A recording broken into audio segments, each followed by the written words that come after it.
So I thought I would make a video on how to solve any problems you might have with your Dum-Ditties while you're playing Clawhammer Banjo. This is inspired by, I guess, my students who have these problems. Every single one of them have these problems. If they're like a beginner, if they come to me as a beginner, or if maybe they've only got a couple of years under their belt, sometimes they have to unlearn bad habits, or sometimes they're learning it from scratch. Point is, this is for sorting out your Dum-Ditties. If you feel your Dum-Ditties aren't very good, or you don't even know what a Dum-Ditty really is yet, this is perfect for you. So there's three bits to it. It's kind of the three problems with your Dum-Ditties. And in a way, it's really just one big problem, kind of split into three. The one big problem that people have with their Dum-Ditties, I always feel foolish saying Dum-Ditties, but I mean, that's what they are. We've chosen to play the banjo. We have to embrace the goofiness, right?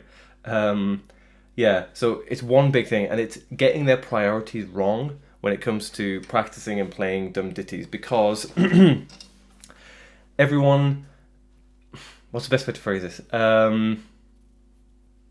Basically, most things in life, we try to be accurate first, and accuracy is the most important thing. And that makes sense, right? There's a good reason for that.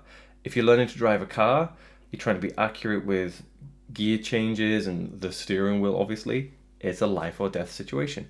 You type in an email or whatever on your keyboard, you're trying to be accurate, you're trying to hit those keys. Clawhammer banjo, and honestly, most instruments are the same. You're trying to play violin, you want your finger in the exact right place, and then you do vibrato, and the motions are specific. Most of the time, we're trying to be very accurate. But when it comes to clawhammer banjo, and I'm talking about the clawhammer technique, so your left hand does want to be accurate, but when it comes to your right hand, it is not about accuracy. So people prioritize accuracy incorrectly, and it completely messes them up. You need to stop doing that. So the three bits to this, well, the big overhanging issue is sort your priorities out. And the three elements to your priorities when you're playing clawhammer banjo, when it comes to your right hand, left hand is a different thing, so we'll talk about that in a different lesson maybe. The three elements, the three priorities, and the order in which they should come are the mechanics, the Dum-Ditty, the rhythm of the Dum-Ditty, and then finally, way behind the other three, is accuracy. So people do it in the wrong order. They think accuracy first, and then, I don't know, whatever, but they think too much on accuracy when it's just not important. So let's break it down bit by bit, and we'll talk about mechanics of the Dum-Ditty. We'll talk about rhythm, which is the one that people forget about the most, actually, I would say, and this is super important, getting the rhythm, or really kind of the stress of the rhythm right. And then finally, accuracy. It's not that accuracy isn't important at all, ever. It is, but especially for beginners, don't get wrapped up in worrying about accuracy. Don't worry about it. Let it come with time. It will come with time. You can work on it specifically eventually, but not right now. So, yeah, the three problems with your Dum-Ditties. So, you might not be an absolute beginner, so you might have the mechanics down of the Dum-Ditty. It is fundamentally quite simple. It is just down, down, pluck, down, down, pluck. Super important though, and I've covered this in other videos. You should watch my other video about like right hand style and 10 commandments of clawhammer banjo. But the basic gist of it is, you're not on the way down. You're moving from your arm, right? You're moving from your arm, not from your wrist and not from your fingers, right? You move from your arm. Over time, your motions become a little bit more refined and accurate. But for now, as I said before, do not worry about accuracy. Trust me. So, it's kind of bigger motion like this. And this is just the straightforward mechanics of it. Your thumb should land every downstroke, even if you're not going to pluck. This is one of the biggest mistakes. People will go down, and because they're not plucking on the dum of the Dum-Ditty, right? They don't land their thumb. Land your thumb every single time. All the best clawhammer banjo players do this. I do not include myself in that list. I'm talking about people like Dan Walsh, who's also based in the UK, he's incredible, or Victor Furtado. Anyone at that kind of level, those are the two main guys who I kind of think of. Anyone at that kind of level, you'll see they do this. The thumb is landing. It's a habit they have. Their thumb lands every single time. So the mechanics are down, down, pluck, down, down, pluck. It is really quite simple. I don't want to spend tons of time talking about that, but that should be your priority, not accuracy. And when I say accuracy, the Dum-Ditty, as we know, is on the most simple level, down, down pluck, but really it becomes middle string, down pluck, low string, down pluck, and you get that.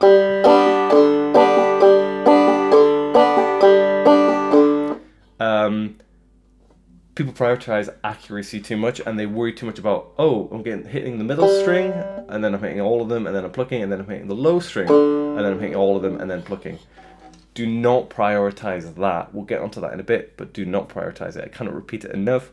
I have to repeat it over and over and over to every single student until they get it. It does take a while because all your instincts are working against you. Get the mechanics of the motion down, which is just down, down, pluck. Doesn't matter what you're hitting. If you're hitting too many strings, it doesn't matter. Hitting the wrong strings, doesn't matter.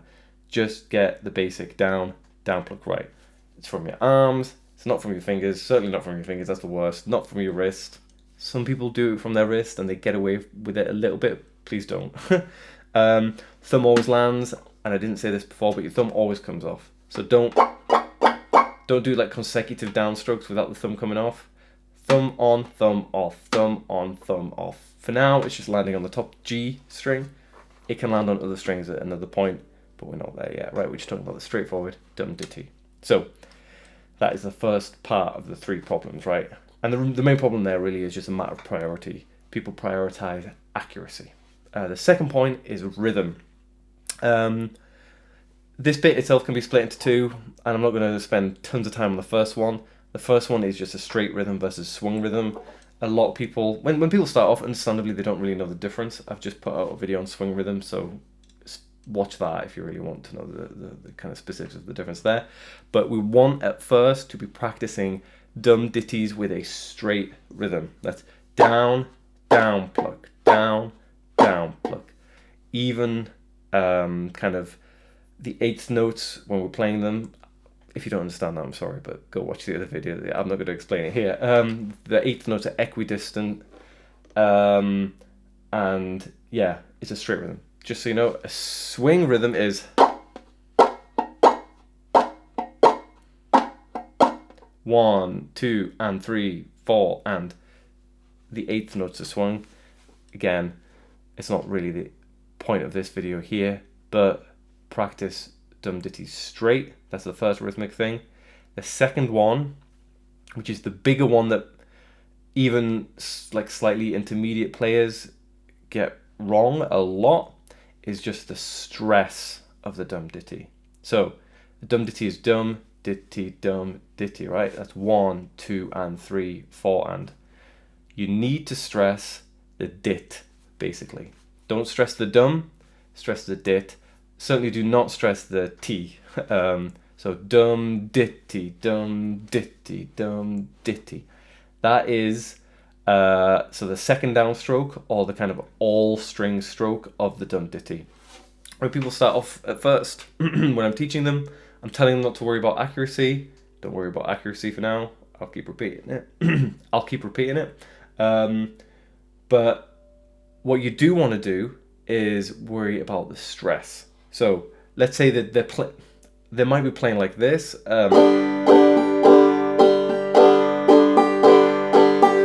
They miss some plucks. They're hitting all the strings rather than single strings. That's perfectly fine. As far as I'm concerned, you will get more accurate in time, and then you can hit the middle and low string separately. But when I played that, the fact that they're missing some plucks and they're hitting all the strings every time isn't important. The problem with that is that there's no sense of correct stress on the right beat. So that's just 1, 2, and 3, 4, and 1, 2, and 3, 4, and it just sounds really flat and just like they're just kind of mashing the guitar, and it doesn't really, the banjo, sorry, they're just mashing the banjo, it just doesn't sound good. So you can still keep that level of like inaccuracy, which we'll work on in a bit, but you want to stress it right. So you want 1, 2, and 3, 4, and 1, 2, and I'll do it without counting now.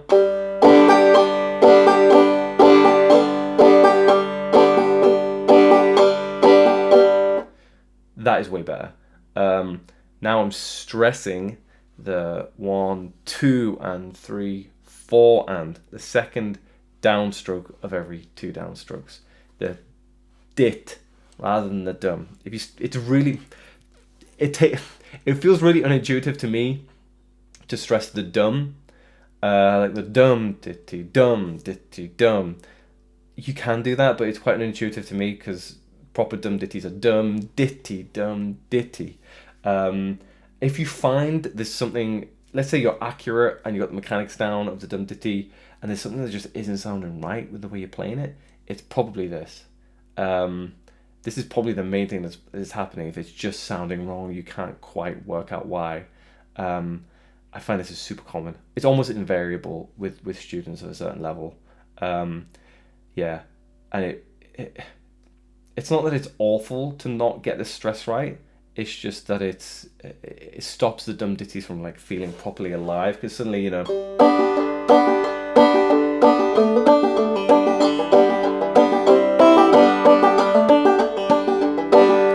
something that sounds a little bit more alive to that than just kind of mashing everything and having every downstroke just the same kind of dynamic level. Yeah, this is super, super important. And I would 100% work on it if I were you. If there's something wrong with your dum-ditties and you just can't work out what it is, if I were you, I would assume it's this. Yeah, working on this is super useful. I find that when people start doing this, it really helps take their banjo playing as a whole to the next level. I felt like there was one other thing for me to say, but I can't remember what it was. Yeah. So the final third part of this is accuracy. Accuracy is not your first priority with your right hand when it comes to playing dum-ditties. It is your third priority, and there's a big gap. There's the first 2 priorities, mechanics, rhythm, and then way down, big gap, it's accuracy. So do not put accuracy at the top of your list of priorities, right? Once you've got the mechanics down, in fact, you don't do it in order, really. You're trying to work on all of them a little bit at a time. It's not that it's third sequentially or chronologically. It's just your third priority. It's less important than the 2. Prioritize your other 2 over this. But yeah, you can start working on accuracy once you feel like your rhythm and where you're stressing the dum-ditty. Once you've got that down a bit, and once you've got the mechanics down. So as I said before, dum-ditties are middle, all pluck low, all pluck middle, all pluck low, all pluck. I'm not going to tell you how to work on that. You just have to kind of... In fact, yeah, I'm going to tell you what not to do rather than what to do. What not to do, again, and I'm being very repetitive here, but trust me, it helps, is not prioritizing accuracy. Do not worry too much about accuracy, because what happens when you do that is when it is likely that you'll like start like doing weird finger movements or wrist movements because you're trying to be super accurate, or your finger will come down at an odd angle, or you'll just be doing something that is mechanically or rhythmically wrong because you're prioritizing accuracy over those other 2. You have to trust that this bigger motion, which is super sloppy and it feels super sloppy and wrong, you have to trust that will refine over time, and then you'll be able to hit strings individually, right? If you prioritize accuracy, you'll start doing this. So what I was doing there is moving my finger to hit the string, and I was keeping my thumb on it. Happens all the time. People do it all the time because they've got it in their head that they need to be accurate. Because I've told them, you know, if I'm teaching them, oh, a dum-ditty is middle string, all pluck, low string, all pluck. And then they'll try too hard to specifically do that. But I always tell them, you know, I'm asking you to hit the middle string, but actually make sure you hit the middle string. But if you hit extra strings, it doesn't matter. It does not matter. Not for a good, I don't know, it could be a year or 2 of playing the banjo, honestly, before it starts to really matter. So with accuracy, A, do not prioritize accuracy, prioritize the other things, which are mechanics and rhythm. And B, the rule really is make sure you hit the string you're aiming for, and if you hit extra strings, that's not a problem. Do not worry. So do not try too hard to hit a specific string in a super accurate way, because it will mess up your technique. I guarantee it. I've never seen a student who hasn't gone through... Every single one of my students has gone through this process. I don't know how many banjo students I've had through the years, a lot. And every single person has done this exact same thing, where they're trying to be too accurate. And I tell them, don't try to be too accurate. Make sure you hit the string you're aiming for. Doesn't matter if you hit extra strings. And it's still, we all need to be told things multiple times before we really let things sink in, and then we kind of practically apply it. And then it needs to be developed as a habit, which is perfectly fine, but it always happens. I guarantee you, if you're having problems with your Dum-Ditties, you're going through this exact problem in some fashion. So it's a bit rambling. I didn't structure this video particularly, and like I usually do, but I haven't this time. But to summarize, there's one big problem with people's Dum-Ditties, and it can be broken down to 3 bits. The problem is getting your priorities wrong, and the 3 priorities that people get wrong, almost everyone I've ever taught. Maybe that says more about me as a teacher than anything else. I don't think it does. The 3 bits, the 3 priorities are mechanics of the Dum-Ditty, the rhythm of the Dum-Ditty, and accuracy. People almost always put accuracy first when it should, out of those 3 things, come last. Mechanics is the most important. That is it. You need to get the mechanics down. And again, I'll summarize and kind of sum up to repeat it. The mechanics are move from the arm, you hit 1 string, then all, then pluck. It doesn't matter if you hit all the strings each time. It doesn't matter. Just to get the mechanics down, all strings, pluck. Then it's rhythm. Don't swing it and get the stress right. So it's dum-ditty, dum-ditty. The stress is on the dit, which is the second downstroke. And don't swing it. Play it as a straight rhythm. So swung would be dum-ditty, dum-ditty. Straight is dum-ditty, dum-ditty. See my other video if you really want to break down on swing versus straight rhythm. And then the 3rd priority, way down the list, don't worry about it for a while, it will come, is accuracy. If you're trying to hit the middle string, as an example, make sure you hit the middle string, but don't worry if you hit other strings. That's the thing to remember. Always hit the string, always hit the right string, but don't worry if you hit extra strings, okay? The banjo is tuned to a G. At the end of the day, the extra notes you might hit are not going to sound that bad if you're playing a G. If you're playing in some weird random key, well, you're probably not. If you're a beginner, you're probably going to be playing in either G or E minor, maybe D. In any of those keys, these notes are going to sound fine. So don't worry about accuracy. If you try to prioritize accuracy, you will mess up the other 2 things. You will mess up your mechanics. You will really mess up your mechanics. You'll start doing like finger movements, wrist movements, move from the arm, remember. And you will mess up the rhythm. And you'll also spend a lot of time like watching your right hand, where you don't want to do that. You don't want to watch your right hand. You want it to become automatic. You don't want to worry about it. You want your attention to be really on your left hand. Yeah, so that's it. These are the kind of, this is the way I teach it to my students, and these are the kind of conclusions that I've come to through all the years of teaching. Again, I don't know how many people, but loads of people. Everyone has the same problems. Everyone I've taught ends up solving those problems, or at least mitigating to a large degree, by following the advice I've given. So just to sum up one final time, I do repeat myself a lot, but it's what you need when you're a beginner, okay? Mechanics is your priority. That's your first priority. Down, down pluck.